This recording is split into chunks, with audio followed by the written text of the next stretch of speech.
So, welcome back again to Bodhicharyavatara. We are now on stanza number 55 of the 9th chapter, which is the chapter on wisdom. So, this stanza is kind of conclusion of all the discussions that we have been going through. It says, whatever is the source of suffering, let that be the object of our fear.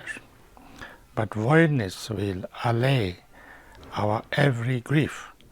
How could it be for us a thing of dread?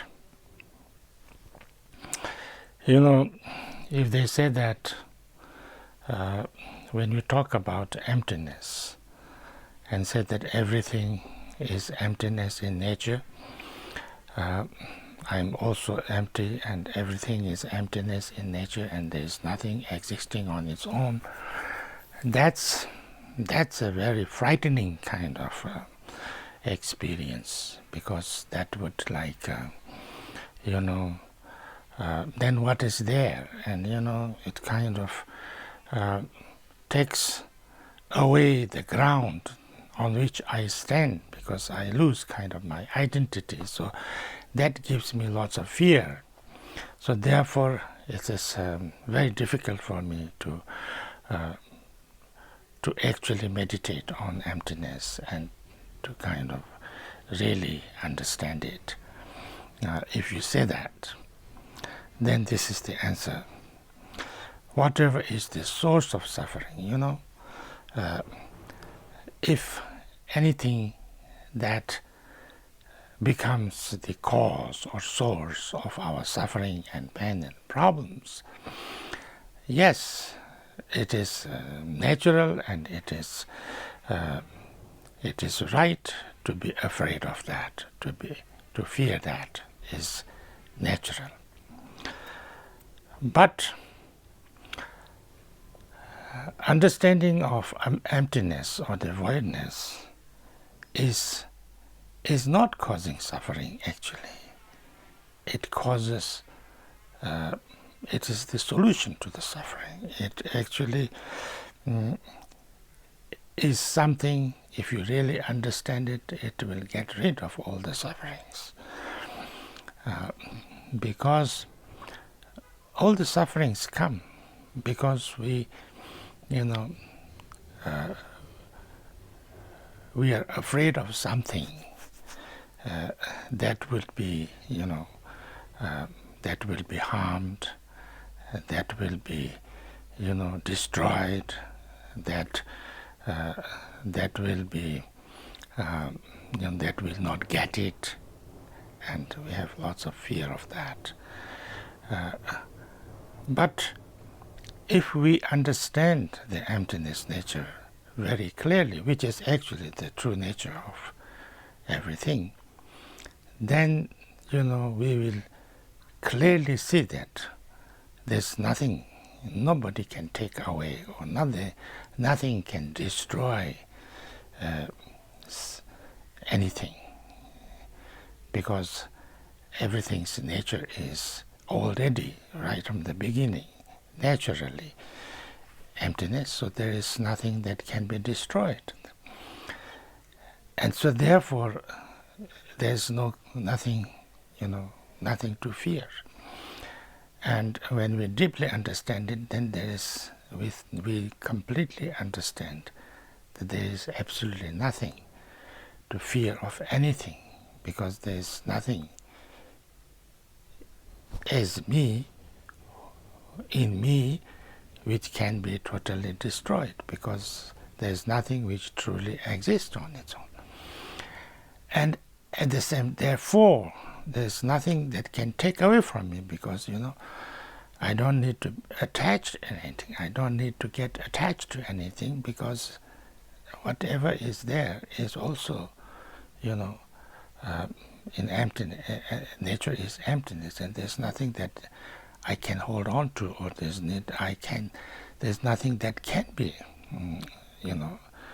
that can be, that I can totally there's nothing that can be actually held on to. So therefore there's nothing to be attached to. So therefore nothing can take away something from me that, because that doesn't exist on its own. So when we understand this deeply, then we can be totally free from any fears and,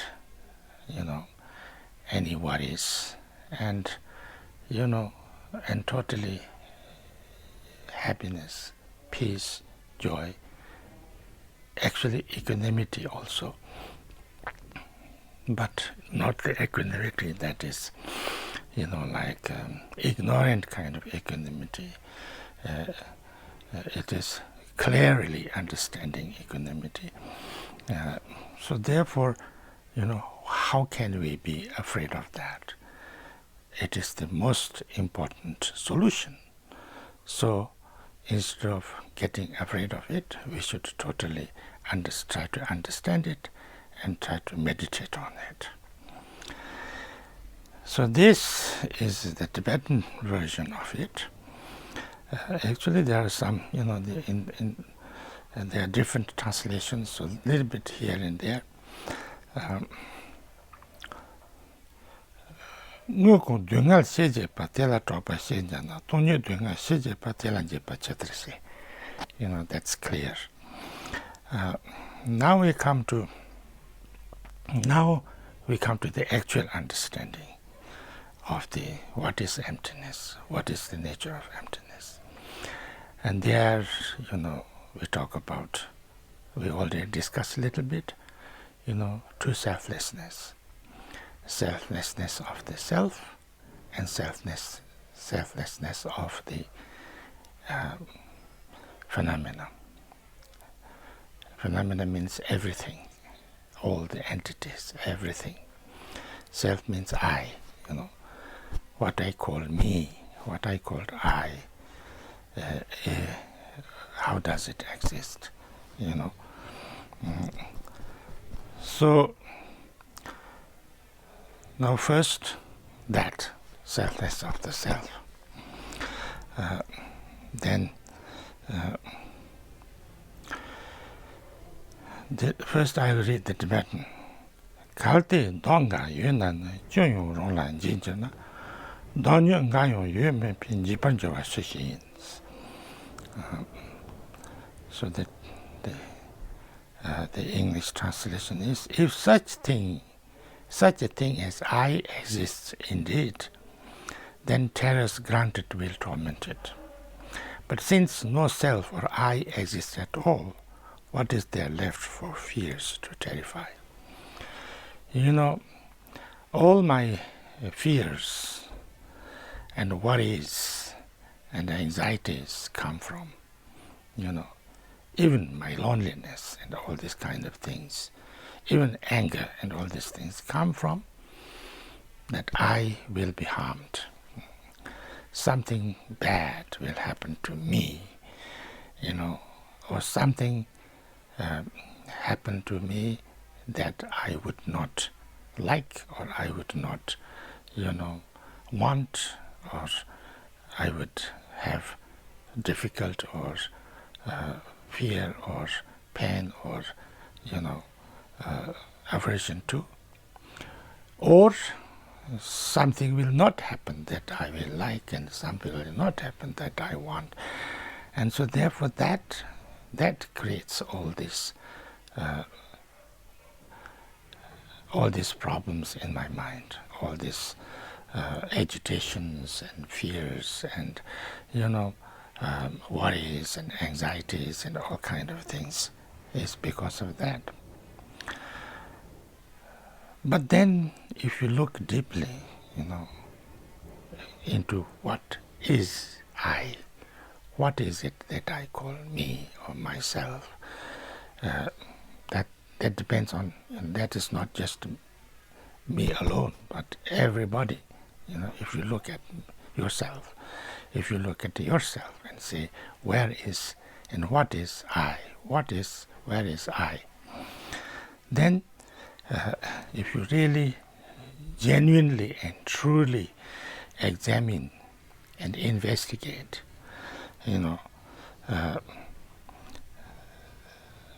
the I doesn't exist on its own. The I is not existing something that is there independently and on its own and in a true way, as something separate from everything else. There is nothing called I existing on its own. So therefore, why no self or I exist at all? What is there left for fears to terrify? What is there to terrify, or what is there to be feared? Because we feel that I will be harmed. But when I doesn't exist on its own completely,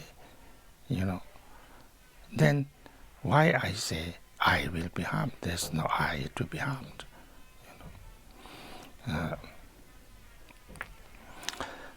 Now this is not an easy thing. It's one of the most profound discoveries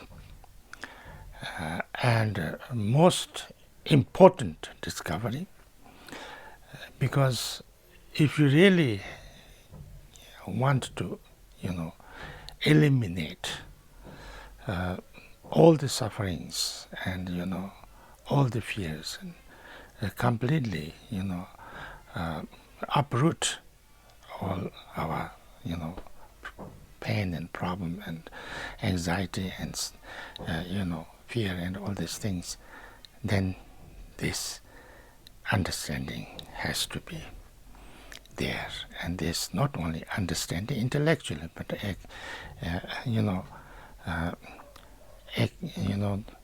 the experiential understanding, that what we call realization, has to be there.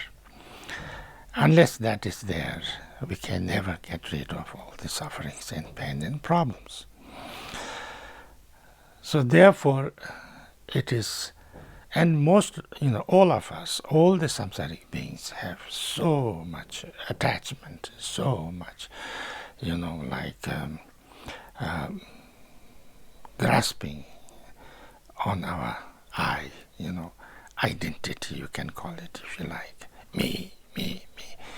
If people even, little bit, if you see something like, even a sign or like a way of looking or a little bit of attitude that people don't like me, I get so infuriated, I get so upset, I'm angry, upset, and so if they says anything that is not kind of not good for me or a little bit against me, I made them my enemy, and things like that. So therefore, we are addicted, totally addicted to the grasping of me, and because of that, this samsara happens. That's how we have samsaric experience. And as long as that experience or understanding or way of experiencing is there, we can never go beyond samsara. So therefore, this is not an easy and simple exercise. It's a very deep, profound, and also difficult for us, because this is not the way we usually see and we usually understand. But we need to, if you really want to bring an end to our suffering, we have no other way but, look at this deeply. So now, we think this is me. We say this is me. We look at, we we point at our body, we think of our body and say, this is me, Now, if you, in the 57, the teeth, the hair, the nails are not the I. So what is I in this, in this body? What is I? Where is I? So the teeth, is teeth my I? No, teeth is not I. Teeth is, my teeth maybe. We can call it, but not me. The hair, the nails, if you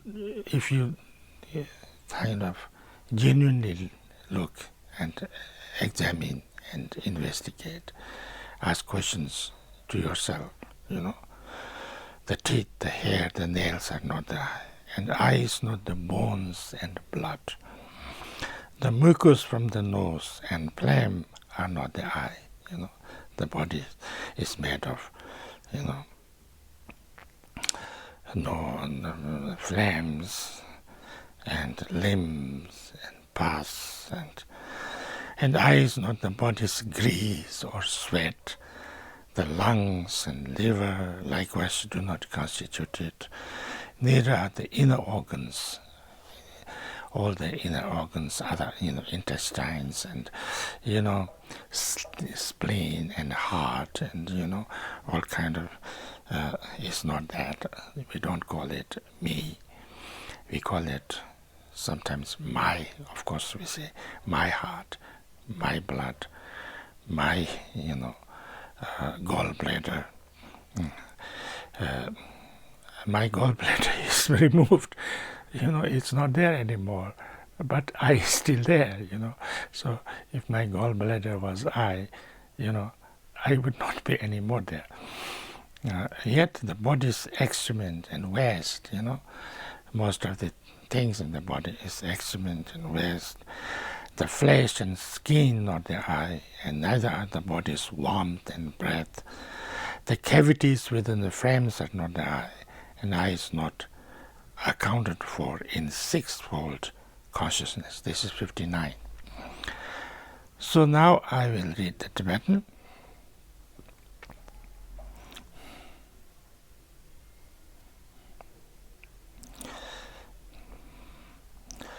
Sodong tasen damai, don rupa tamai, naman pekin mayente, chizirtona nachuman, don hyatong alment, lunchon tacho damai, nontriyanyo damat, don shisa chenmai, shadong papa damat, tudolonyo damai, bagadaman nankant, nohitujo damai. So all these other things, this is, I think, more easy to understand, at least intellectually. But the last one, the six consciousnesses,